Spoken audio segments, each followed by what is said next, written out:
하나님께서 오늘 우리에게 주시는 말씀은 디모데후서 2장 3절 4절 말씀입니다. 너는 그리스도 예수의 좋은 병사로 나와 함께 고난을 받으라. 병사로 복무하는 자는 자기 생활에 얽매이는 자가 하나도 없나니 이는 병사로 모집한 자를 기쁘게 하려 함이라. 아멘. 지미 카터 미국의 38대 대통령 얘기 좀 하면서 말씀을 나누고자 합니다. 아시는 분은 아시겠습니다만 이 지미 카터 대통령은 재임 시에는 그다지 인기가 없었습니다. 조지아 출신의 촌사람이 워싱턴 한복판에서 사람들의 마음을 잡아당기지도 못했고요. 또 이상적인 정책을 편다고 많은 사람들이 고개를 갸우뚱거리곤 했습니다. 결국은 재선에도 실패하게 되지요. 그런데 퇴임 이후에 카터 재단이라는 것을 세우고 세계의 평화와 인권과 미국에 있는 많은 집 없는 사람들을 위해서 하비타트 운동이라는 걸 시작하여서 2002년에는 노벨 평화상을 받는 그런 아름다운 일들이 일어나게 됩니다. 그래서 오늘날은 미국에서 가장 존경받는 전직 대통령 중에 한 사람이고 세계인들이 흠모하는 아름다운 신앙인으로 기억이 되고 있습니다. 이분이 선거 유세가 한참 치열할 때 일이었습니다. 많은 사람들이 촌분을 아껴서 사람들을 찾아다니고 지역을 돌아다녀야 하는데도 주일이 되면 어김없이 조지아주 플레인스라는 한 작은 마을에 있는 자기 교회에 가서 주일학교 교사를 했습니다. 서부 캘리포니아에서 유세를 하다가도 토요일이 되면 6시간을 비행기를 타고 고향에 가서 예배를 드리고 평생 해오던 주일학교 교사직을 감당을 하는 것입니다. 사람들이 물으면 말했다 그럽니다. 대통령은 길어야 8년 하는 일이지만 이 일은 하나님이 내게 평생 주신 사명입니다. 카터 안에 있는 이 마음 무엇입니까? 충성입니다. 자기를 이 자리에 부르신, 이 교사의 자리에 부르신 하나님에 대한 충성. 성령의 9가지 열매 중에 7번째 열매가 이 충성입니다. 히브리어로는 에메트 혹은 에무드라고 하는데 진리, 진실, 신실, 성실 이런 뜻입니다. 헬라어로는 피스티스라고 하는데요. 충성 혹은 신실로 번역됩니다. 재미있는 것은 믿음도 피스티스입니다. 그러니까 하나님께 충성하기 위해서는 하나님을 믿고 신뢰해야 된다는 얘기를 뜻하지요. 또 하나님을 신뢰하면 불 속에라도 들어가서 충성하는 마음을 갖게 된다는 의미입니다. 그래서 이 피스티스라는 단어가 믿음으로도 번역되고 충성으로도 번역이 되는 것입니다. 다른 열매와 마찬가지로 이 열매도 하나님의 성품으로부터 나오는 것입니다. 하나님 신실하시지요. 그분은 미쁘신 하나님이시다. 그때 God is faithful 이렇게 했습니다. 히브리어로 에메트라 그러지 않았습니까? 근데 이 에메트의 에자가 히브리어 알파벳의 첫 글자인 알렙입니다. 메자가 중간 알파벳인 mem이에요. 에메트, 트자가 마지막 글자인 타우입니다. 그러니까 하나님은 처음 시작 때부터 중간을 지나서 끝까지 한결같으신 분이다. 한 번 사랑하기로 작정한 사람에 대해서는 끝까지 살피시고 돌보신다. 이 하나님의 신실하심, 하나님의 한결같으심입니다. 잘할 때는 칭찬하다가 잘못할 때는 몇 번 혼을 내주고 경고하고는 안 되겠다 싶으면 물건 버리듯이 버리는 분이 아니십니다. 이 하나님의 신실하심을 가장 잘 보여주는 대목이 예수님의 비유에 나오는 잃어버린 탕자의 비유, 둘째 아들의 비유지요. 아들이 아버지를 등지고 집을 나갔어요. 근데 아버지는 나가는 아들을 붙잡지 않습니다. 무심하거나 마음이 상했기 때문이 아닙니다. 저 야생마 같은 아들, 이 과정을 거쳐야 결국은 성숙하게 된다 생각하고 아들을 묵묵히 보냅니다. 아마도 긴 시간이 지나고 난 뒤에 이 아들은 집을 나가서 아버지를 잊었을지 모릅니다. 그런데 아버지는 한 번도 아들을 잊은 적이 없습니다. 항상 아들이 떠난 저 언덕편을 넘으면서 언제 아들이 돌아오는가 기다립니다. 어느 날 아들이 그 언덕 너머로 오는 것을 보고는 쫓아가서 얘기를 하지요.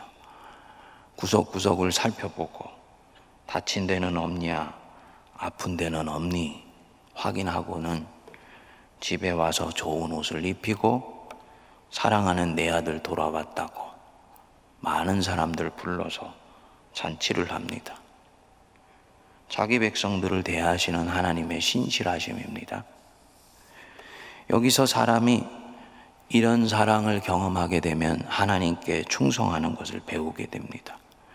이 충성, 피스티스는 얼핏 보면 사랑과 대산이 유사해 보입니다만 이 사랑에 존경심이 가해지고 철저히 순종할 때 그것을 충성이라고 말을 합니다. 우리 예수님이 하나님께 충성한 가장 아름다운 본보기이시죠.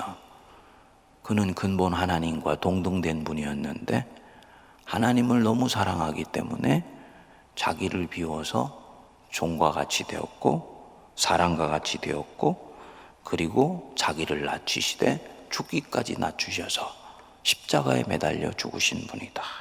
하나님 예수님의 충성입니다.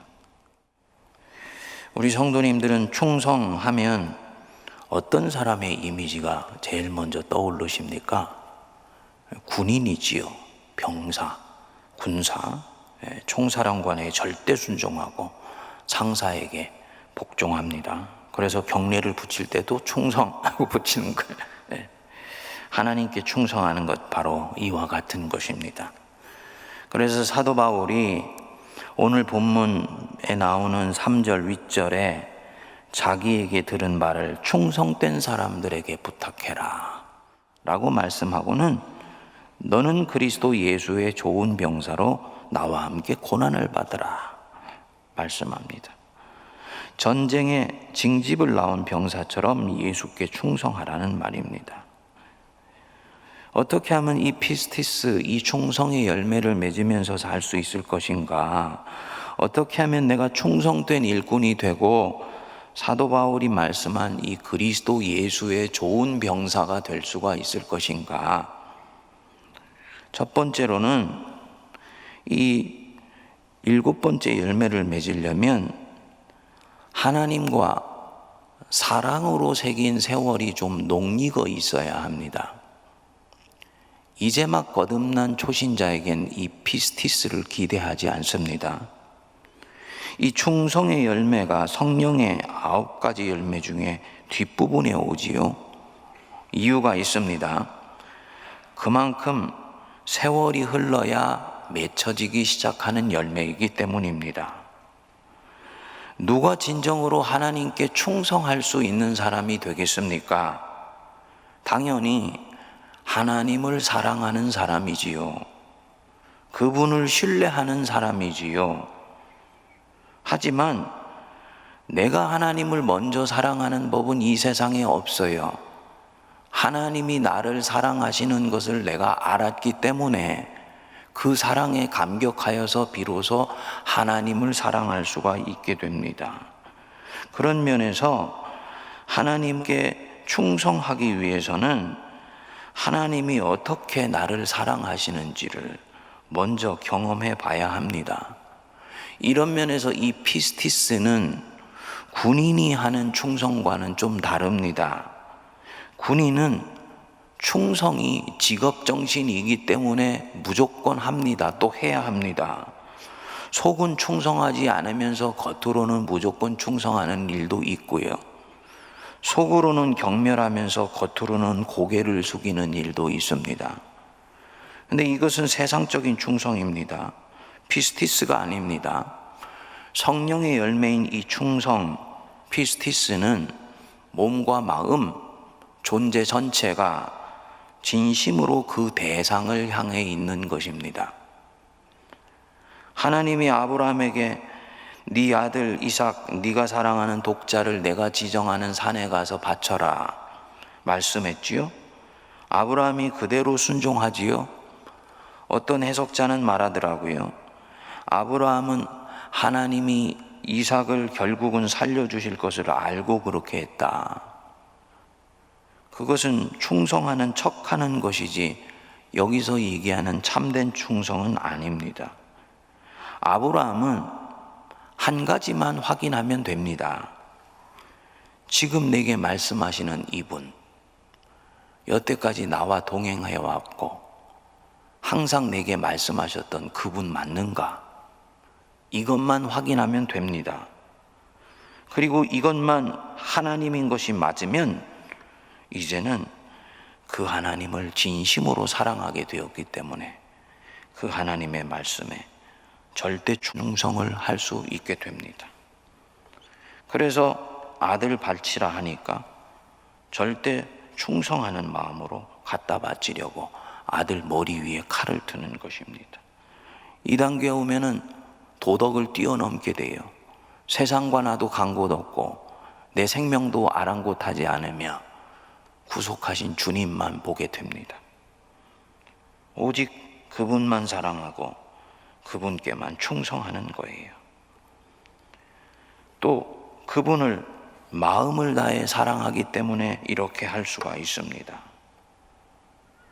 하나님 편에서 볼 때는요, 하나님은 이미 아브라함이 자기의 그 말에, 말도 되지 않는 그 명령에도 충성할 수 있다는 것을 알고 계셨습니다. 내 백성 저 아브라함, 절대로 내 입에서 나간 말을 헛되게 땅에 떨어지게 할 사람이 이제는 아니다. 그것을 믿고 사랑하는 자에게 충성을 요구하는 것입니다. 아브라함이 이런 충성의 열매를 맺는데 30년이 걸렸습니다. 그리고 결국은 엄청난 믿음의 금자탑을 쌓아갑니다. 나이가 많아지고 있다는 것, 하나님과의 동행한 세월이 많아지고 있다는 것은 하나님 편에서 보면 바로 이런 충성을 이제는 기대하는 것입니다. 성도님들, 지금 내 인생의 숲이 깊어지고 있다? 내가 그분과 만난 세월이 쌓이고 있다? 믿음에서 하산할 준비를 하는 것이 아닙니다. 이제야말로 하나님이 어떤 분이신지를 알았고 그분이 나를 어떻게 사랑하시는지를 배웠으며 수없이 많은 인생의 고비고비마다 그분이 나를 보살피신 것을 내가 감사하기에 이제는 전심으로 하나님께 충성하는 삶을, 하나님께 충성하는 마음으로 남은 인생을 살도록 우리에게 기대하고 계십니다. 굉장히 인생의 중요한 진리예요. 그래서 초대교회 위대한 순교자인 폴리캅이 죽을 때 그렇게 말을 했죠. 가이사에게 한 번만 절을 하면 너를 살려주겠다. 폴리캅이 대답했습니다. 하나님께서는 지난 80년 동안 한 번도 나를 배신하시거나 내 마음을 아프게 하신 적이 없다. 그런데 내가 어떻게 살겠다고 그분을 배반할 수가 있겠느냐. 그리고는 화영장으로 스스로 걸어 들어갑니다. 삶의 세월이 깊어질수록 하나님은 우리에게 더 아름다운 충성을 기대하십니다. 그 사람은 그 충성을 할 수 있는 당신 사랑하는 마음이 있다는 것을 알기 때문입니다. 그래서 이 충성은 하나님과 사랑으로 새긴 세월이 어느 정도는 농익어 있어야 됩니다. 둘째로 그리스도인의 충성의 대상은 오직 성삼위 하나님 한 분이시라는 것을 꼭 기억하셔야 됩니다. 목사님, 그건 당연한 것 아닌가요? 우리가 하나님께 충성하지 다른 누구에게 충성을 합니까? 라고 생각할 수 있습니다만 이것이 그리 간단한 일이 아닙니다. 제가 목회를 시작한 지 28년째가 되어 갑니다. 그동안에 개척도 해보고 중경교회도 섬겨보고 큰 교회도 섬겨보았습니다. 그만큼 사람이 무엇인지, 사람 안에 움직이고 있는 것이 무엇인지를 경험해 볼 기회가 많았다는 뜻입니다. 그런데 그리스도인이 하나님께 충성한다 하지만 사실은 하나님과 상관없는 곳에도 충성하는 경우를 많이 보았습니다. 목사에게 충성하는 것을 하나님께 충성하는 것이라고 생각합니다. 한국교회에서 또 그렇게 가르치는 목사들이 많이 있어요. 여러분, 목사에게 충성하세요.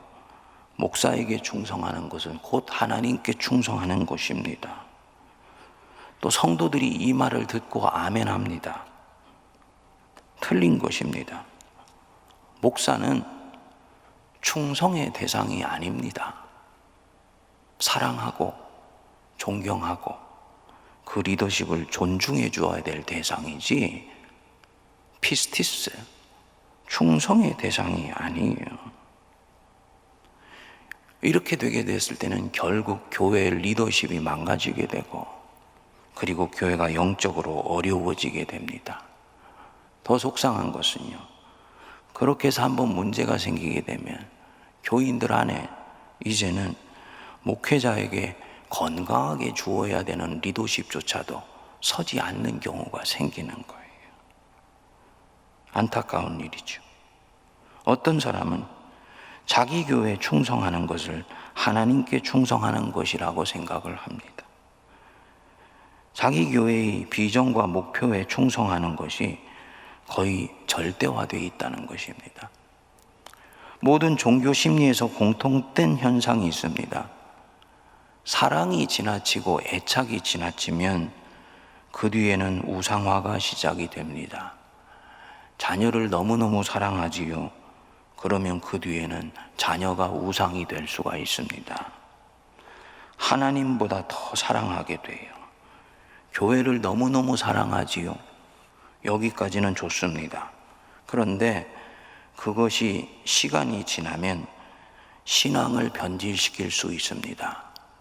하나님은 보이지 않고 교회는 늘 내 앞에 보이니 보이는 것을 더 관심하고 더 섬기는 것입니다. 당연히 교회에 대해서 애착을 가질 수 있는 거지요. 그렇지만 그 애착이 하나님을 사랑하는 것보다 커지면 안 됩니다. 하나님이 새 일을 하실 때는 성령의 이끄심 속에 기꺼이 순종할 수 있는 새로운 마음도 있어야 되는 것입니다. 어떤 것도 복음이신 예수님보다 더 사랑하면 안 되는 거예요. 그것은 우상이 됩니다. 성도님들 꼭 기억하십시오. 영원한 것은 어제나 오늘이나 내일이나 동일하신 예수 그리스도 한 분밖에 없습니다. 나머지는 모두가 다 지나가는 것입니다. 그 흐름 속에서 교회를 볼 때 우리는 정말 교회를 주님 기뻐하시는 마음으로 건강하게 섬길 수가 있는 것입니다. 교리나 신조에 충성하는 것을 하나님께 충성하는 것으로 생각하면 안 되지요. 모든 교리는 복음이 가는 물길입니다. 복음이 생명을 살리도록 잘 흘러가게 하기 위해서 교리가 있는 것입니다.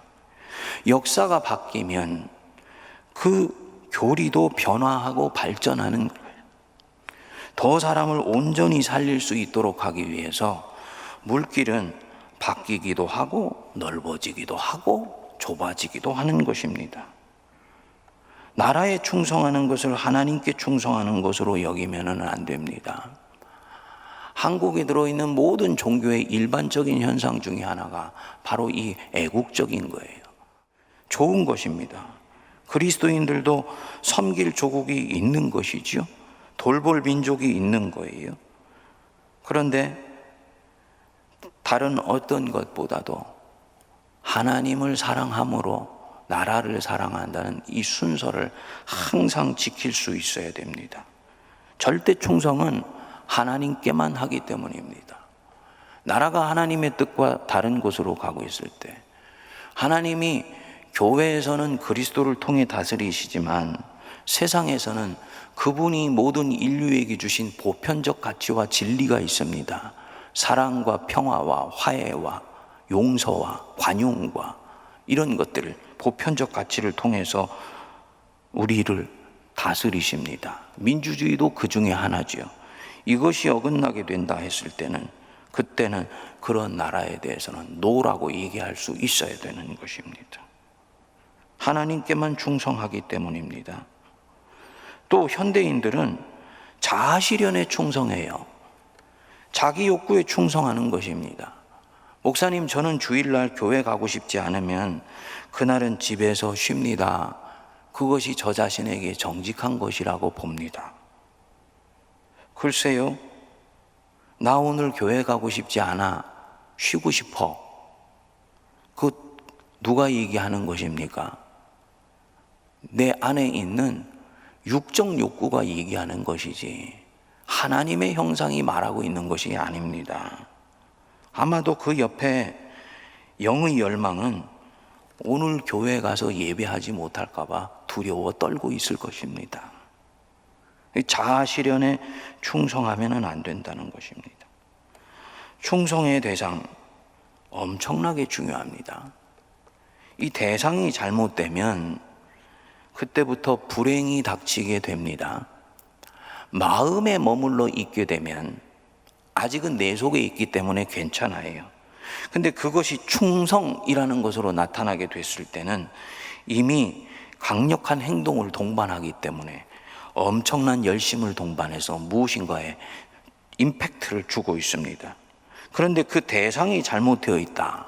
그러면 누군가는 반드시 잘못된 충성 때문에 큰 피해를 입게 됩니다. 하나님의 일이 어그러지는 경우도 있고요. 하나님을 영광되게 하려고 했는데 그분의 명예를 오히려 더럽히는 일도 있습니다. 중세 십자군 전쟁이 기독교로서는 두고두고 역사의 오점이 되고 있지요. 하나님께 충성한다고 생각했는데 결과적으로는 보니까 아니었던 것입니다. 이로 인해서 중세 수많은 사람이 죽었고요. 충성을 사람을 사륙하는 전쟁 행위를 통해서 한다는 발상 자체가 이미 충성이 아니었던 것입니다. 그러나 그때는 몰랐지요. 내가 지금 하나님께 충성하고 있는지, 하나님 비슷한 것에 충성하고 있는지 깊이 들여다봐야 되는 이유입니다. 그래서 성도가 늘 깨어 있어야 되는 것입니다. 셋째로, 모든 진정한 충성은 고난과 영광을 같이 겪게 합니다. 저나 여러분들이 하나님께 진정으로 충성하면 성도님들 안타깝게도 고난을 피할 수가 없습니다. 왜냐? 내가 몸담아 살고 있는 곳에는 하나님과 하나님 비슷한 것, 하나님과 우상, 온갖 것들이 같이 섞인 가운데 세상이 진행되고 있습니다. 하나님을 믿는 가운데에서도 내 안에 욕망도 슬쩍 끼워놓고 이념도 슬쩍 집어넣고 눈에 보이는 교회나 사람을 받드는 마음도 다 슬쩍 끼워 넣습니다. 이것은 대단히 반의식적이거나 심지어는 무의식적으로 일어납니다. 그리스도께 깨어있는 신실한 사람 한 사람이 이것을 보게 되면 어떻게 하겠습니까? 기도할 수밖에 없는 것이죠. 루터가 중세의 교회를 보면서 입술을 다물고 있을 수 없었던 이유는 바로 이 부분입니다. 기록에 의하면 루터는 대단히 여성적이며 소심하고 겁이 많은 사람이었다고 본래 말을 합니다. 우리가 지금 생각하는 루터의 이미지와 그의 원래의 성정은 전혀 달랐던 것입니다. 그런데 복음을 발견하고 하나님을 진심으로 사랑하며 충성하게 되니까 자기가 몸담아 믿고 있는 교회, 중세의 그 교회가 도저히 하나님을 기쁘시게 하는 교회가 아닌 것으로 비쳤습니다. 오랫동안의 잠 못 이루는 밤을 지나고 고민하며 달달 떠는 마음으로 비텐베르크 대학 한복판에 95개조 반박문을 붙이게 됩니다. 본인은 원하지 않았지만 하나님께 충성하는 바로 그 마음 때문에 그는 고난의 길로 들어갈 수밖에 없었던 것입니다. 한 3주 전에 제가 성도님들께 한 직장인 크리스찬 얘기를 드렸지요. 자기 회사가 중소기업을 부당하게 대하는 것을 알고 시정을 요구했다. 그 A는 자기 의를 위해서 그렇게 한 것이 아닙니다. 하나님께 충성하는 마음으로 신앙의 양심으로 그리한 거예요. 어찌 되었습니까? 직장에서 한동안 따돌림을 당하게 되고 그리고 어려움을 당하게 되지요. 진정한 충성과 사이비 충성이 비슷해 보이지만 다른 점이 여기 있습니다. 진정한 충성은 하나님께만 드리는 것입니다. 그렇기 때문에 사람의 시선과 평가와 판단을 보고 충성할지 아니할지를 결정하지 않습니다. 아브라함이 아들을 드리듯이 이것이 하나님이 원하시는 것인가 아닌가? 내가 해야 되는 것인가 아닌가? 지금 해야 되는 것인가 아닌가? 이 부분을 기도하고 그것이 맞으면 담백하게 그냥 합니다. 주변 사람들 중에서 동일한 종류의 충성스러운 삶을 살아가는 사람이 아니면 이런 종류의 마음을 잘 모르지요. 심지어는 중세교회가 루테를 토해내듯이 부담스러우고 토해내려고 엄청나게 저항을 하기도 합니다. 뭘 말하느냐? 이 사람에게 고난이 시작이 된 것입니다. 루터 같은 큰 믿음의 사람의 경우가 아니더라도, 큰 스케일의 하나님의 것을 다루는 것이 아니더라도 모든 진정한 충성은 항상 고난을 가지고 옵니다. 항존직 선거를 하는데 항존직이 되었다. 어떤 사람은 한사코 그 자리를 가고 싶어 하지 않습니다. 저는 장로로 피택되었는데 병원에 몸져서 눕는 분을 보았습니다. 왜 그러냐 했더니 자기는 이직을 도저히 감당할 자신도 없고 감당하고 싶지도 않다는 거예요. 장로가 되고 나면 자기 뜻과 상관없이 희생해야 되는 것이 너무너무나 많다는 것을 자기는 보았다는 것입니다. 근데 결국은 설득해서 장로직에 임직을 했어요. 임직 받는 날 너무너무나 울더라고요. 근데 그 울음이 그렇게 아름다워 보입니다. 뭐냐? 자기의 육을 꺾고 주님께 충성하는 것입니다. 장로가 되고 싶어 인간적인 마음으로 온갖 행동을 하다. 그것 때문에 결국은 교회를 아프게 하는 경우들도 있지 않습니까? 표면적으로는 똑같습니다만 진정한 충성과 유사 충성이 갈라지는 부분입니다. 앞에는 고난이 있습니다. 뒤에는요, 사람의 칭찬과 자기 명예가 따라온다고 생각합니다. 그거는 보상이에요. 진정한 고난이 아닌 것입니다. 우리는 모르지요. 누가 그렇게 하는지. 하지만 살아계신 하나님은 우리 마음속에 일어나는 것을 아시지요. 항상 그래서 이 충성은 사람과 일정 정도는 갈등하고 자기 마음에 깊은 번민을 가져오게 되는 경우가 있습니다. 사도 바울과 갈라디아 교회가 이런 관계였습니다. 자기가 세운 교회를 떠나고 3, 4년 동안을 지나 소식을 듣게 되었지요. 갈라디아 교회에 유대인 교사들이 들어와서 바울이 전한 복음을 어지럽히고 복음 외에 율법도 지키고 할례도 받아야 온전한 구원을 얻는다고 가르친 것입니다. 지금은 바울의 복음이 정통이기에 이런 얘기하는 것이 말도 안 되는 것을 가르쳤다라고 생각하실 것입니다만, 당시에는 유대인 크리스찬이 정통이고 다수파예요. 이방교에서 복음을 전하는 사도 바울은 아직 비정통이고 소수파였습니다. 갈라디아 교인들이 결국은 정통이고 다수파를 따르지요. 다 흔들렸습니다. 바울보다 더 정통이고 더 다수파가 말하니까. 근데 바울이 이를 듣고 그냥 있지 않습니다. 왜냐? 교회 안에 복음 외에 다른 알파가 복음 행세를 하여서 사람들 마음에 들어가게 되면 시간이 지나 복음의 힘은 약해지고 이 알파가 복음 행세를 하게 돼 있다는 것을 이 바울은 불을 보듯 뻔하게 보고 있었던 것입니다. 보이지 않는 하나님보다도 보이는 그 무엇을 사람은 더 경배하기 쉽다는 것을 아는 거예요.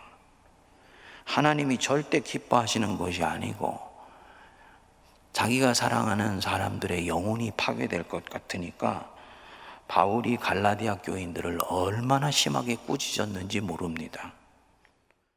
그리고는 자기 동족이고 다수파이고 당시에는 정통이었던 유대인 크리스찬들과 껄끄러운 관계를 갖는 것을 전혀 마다하지를 않습니다. 저는 이 용기를 보면 너무너무나 부럽습니다. 자신이 하나님께 충성하는 자라면 어쩔 수가 없다는 거예요. 그래서 사도 바울이 갈라디아서 1장 10절에서 말씀합니다. 내가 사람들에게 좋게 하랴, 하나님께 좋게 하랴, 사람들에게 기쁨을 구하랴, 내가 지금까지 사람들의 기쁨을 구하였다면 그리스도의 종이 아니니라. 자신은 사람의 종이 아니고 그리스도의 종이기에 이렇게 할 수밖에 없다. 참으로 충성된 자입니다. 하나님을 기쁘시게 하는 길을 먼저 생각하는 것입니다. 사랑하는 세문안교회 성도님들, 하나님을 기쁘시게 하는 걸음을 택하시기 바랍니다. 사람을 기쁘게 하는 자를 먼저 따르려고 하지 말고 하나님을 기쁘시게 하는 자를 흠모하며 사랑하며 내 자신이 그런 사람이 되실 수 있기를 바랍니다. 그래서 이 바울이 제자 디모데에게 말씀하는 거예요. 병사로 복무하는 자가 생활에 얽매이는 자가 없나니 이는 병사로 모집한 자를 기쁘게 하려 함이라. 그는 결국 주후 68년경에 비정통 소수파로 로마에서 화형을 당합니다. 바울이 죽을 때까지 바울의 신학은 빛을 발하지 못했다는 얘기입니다. 근데 역사는 참 아이러니해요. 이 사도 바울이 죽은 지 2, 3년 뒤 주 70년에 로마에 의해서 예루살렘이 함락되면서 다수파의 근거지였던 예루살렘 교회가 통째로 무너지게 됩니다. 그리고 그때부터 유대인 교회는 그 세력을 서서히 잃게 돼요. 그리고 소수였지만 하나님을 기쁘시게 하는 일을 위해서 교회를 오직 복음 위에만 세우려고 했던 바울의 신앙과 바울의 교회가 이방 교회에서 주류로 자리를 잡게 됩니다. 그리고 오늘에 이르게 된 거예요. 바울은 3년 뒤에 일어날 일을 전혀 모르지요. 그는 몰라도 상관없습니다. 왜냐? 무엇이 하나님께 충성하는 길인가? 이것에 분명한 답만 가지고 있으면 되기 때문입니다. 그리고 그 사람이 하나님께 영광 올리게 됩니다. 성도님들, 제가 수없이 많은 교회를 경험해 보니 세대를 이어가면서 점점 견고히 세워져 가는 교회가 있는가 하면 화려해 보이고 많은 사람들의 시선을 끌었는데 세대가 흘러가면서 점점 쇠락해가는 교회가 있습니다. 기준은 하나입니다. 하나님께 진심으로 충성하는 교회이냐, 아니면 하나님 외에도 다른 것을 교묘하게 섬기고 있느냐. 저는 세문안교회를 하나님께서 이때까지 쓰신 이유는 바로 여기에 있다고 봅니다. 선배들이 그렇게 교회를 세워왔다고, 지금 우리도 당연히 그렇게 교회를 세우고 있다고 장담하시면 죄송하지만 안 됩니다. 하나님께 오직 충성하는 것. 두 주인을 섬기지 마십시오. 오직 하나님만 섬기십시오. 여태까지 내 안에 슬며시 들어와 있던 그 어떤 것 하나가 사실은 내 안에서 예수 외에도 또 다른 왕노릇하였다면 주님께 회개하고 돌이키시기 바랍니다. 하나님께만 충성하기로 다짐했는데 무엇을 두려워합니까? 지금 하나님께만 충성하려고 하다가 고난을 받고 계십니까? 그렇게 해서 받는 고난을 두려워하지 마시기 바랍니다. 주님이 그 사람을 기뻐하시고 있기 때문입니다. 주님이 2000년 전에 우상이 가득했던 빌립보 지역 한복판에서 제자들에게 물었지요. 사람들이 나를 누구로 아느냐? 혹은 엘리야라고, 혹은 선지자라 하나이다. 너희는 나를 누구로 아느냐? 너희에게 도대체 내 존재는 무엇이냐? 베드로가 말했습니다. 주는 그리스도시요 살아계신 하나님의 아들이십니다. 여러분, 당신만이 바로 내 인생의 구주시고 내 주인이라는 고백입니다. 주님, 큐리어스, 하인이, 종이, 머슴이 자기의 마스터에게 쓰던 말이었습니다. 우리 주님은 우리가 그분을 그렇게 부르고 그렇게 따르기를 바랍니다. 그 고백이 오늘 내 고백이 되며 우리의 고백이 되며 이 세문안교회 고백이 되고 타락해가고 부패해가고 있는 한국교회 고백이 될 수 있게 되기를 간절히 기도합니다.